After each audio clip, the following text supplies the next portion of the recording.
mahigupit na mga pagbaha nitong mga nakaraang araw. At narito po si Pangulong Bongbong Marcos para personal na mag-abot ng ayuda sa ilan ng mga apektadong residente dito sa San Mateo. Git ng Pangulo sa kabila ng naging pagbaha, nais niya matuloy ang pagbubukas ng klase sa Lunes, basta kaya. Pero ipinauubayan niya sa lokal na pamahalaan at sa mga mismong paaralan ang huling pasya. Gawin niyo lahat. Ang pagpasok, gawin niyo hanggang maaari kung kaya niyo po. Para sa GMA Integrated News, Ivan Mayrina nakatutok, 24 oras. Tumangging magkomento ang opisina ng International Criminal Court o ICC prosecutor sa umano'y dokumento nila na nakuha sa isang dating senador. Ayon dito, suspect na umano sa drug war, sina dating senador o si Senator Bato de la Rosa at 4 na iba pa. Nakatutok si Salima Refran. Pinangalangan na umano ng International Criminal Court prosecutor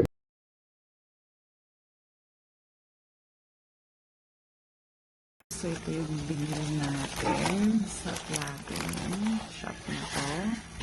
Sabi na buong songbook pero 2 pages lang pala.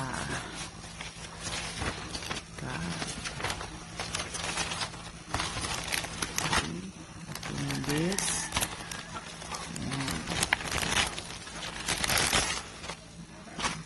Kapak. CD. Volume 96. 2 pages na song.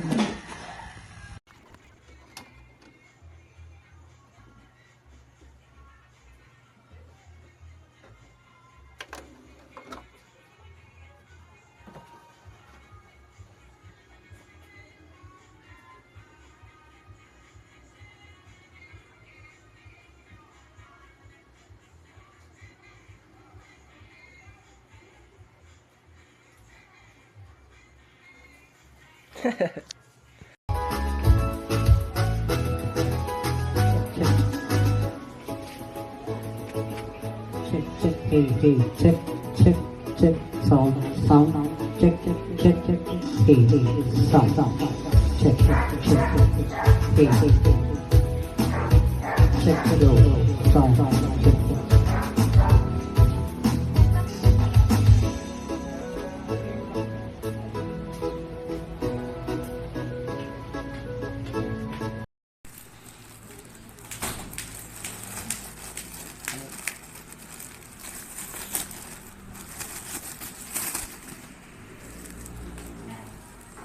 Saving.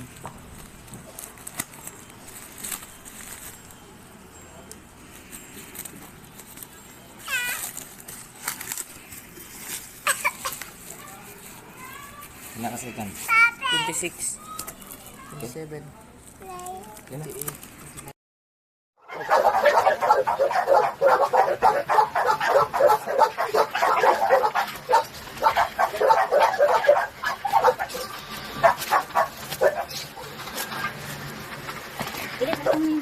Tutok lang, hindi naman ako gumagano.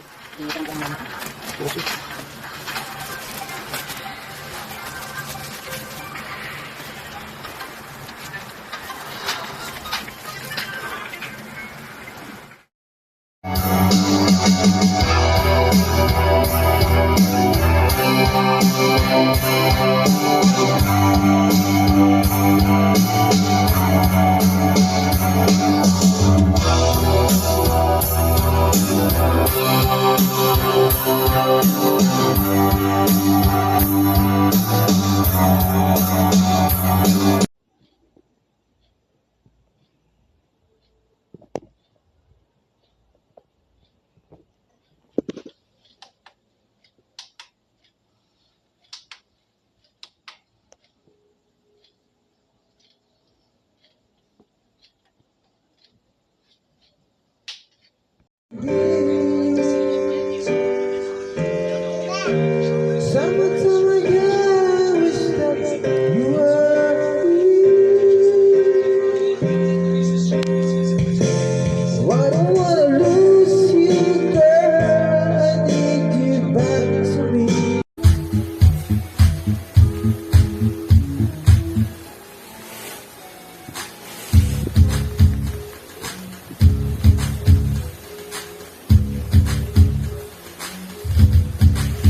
Yun ka.